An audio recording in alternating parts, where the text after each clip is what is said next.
I'm going to be talking about the Mount St. Helens 1980 eruption, and my name is Julia Heinzman. This occurred at Mount St. Helens, which is one of the most active volcanoes in the Cascade Range. It happened in Mount St. Helens, Washington. This occurred on May 18th of 1980, and it was caused by a 5.1 magnitude earthquake that started at just 8:32 in the morning. It lasted for the entire day, and remnants of disaster lingered even past midnight.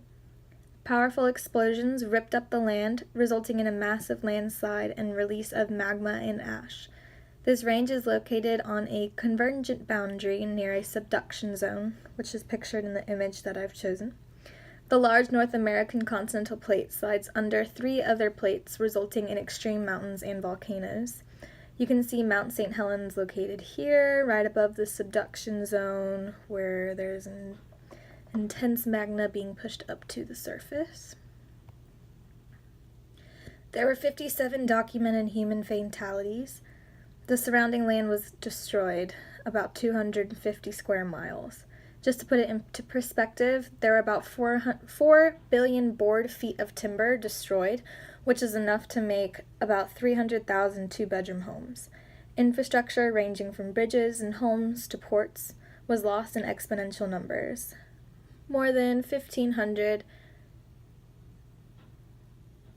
185 miles of roadways and 15 miles of railways were wiped away.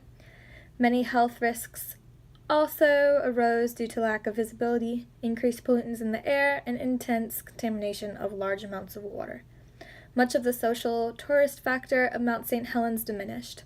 Shortly after, however, it became a very popular tourist attraction, providing lots of state parks and museums to visit and to learn about the eruption. It's one of the most documented and researched eruptions of the Cascade Range and of the U.S. itself.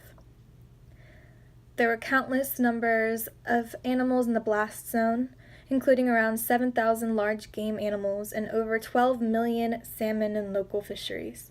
Effects were regional, broadcasting much further past the Cascade Mountain Range.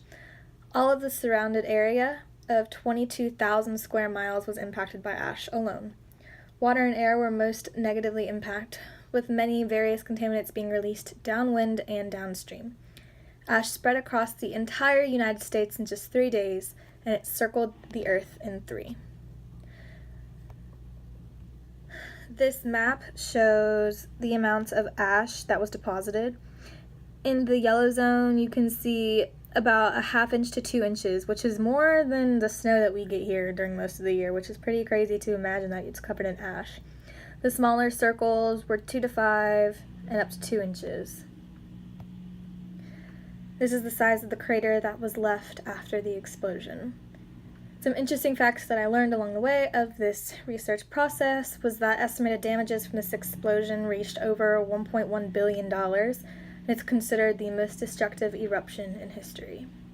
A plume of ash also rose over 80,000 feet within only 15 minutes.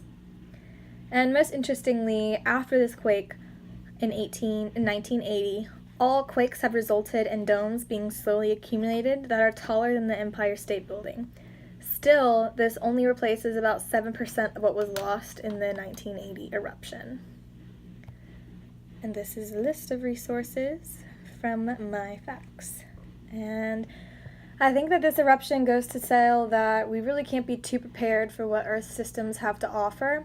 There was actually a new system that was put in place in March of 1980 that allowed us to read seismic activity in the area. So I think that maybe even without this recent, of course, in perspective to the explosion, recent technological advance, we might not have had the information that we have about the earthquake. So we just need to keep pushing our technology along in order to keep up with the increased vulnerability of our climate.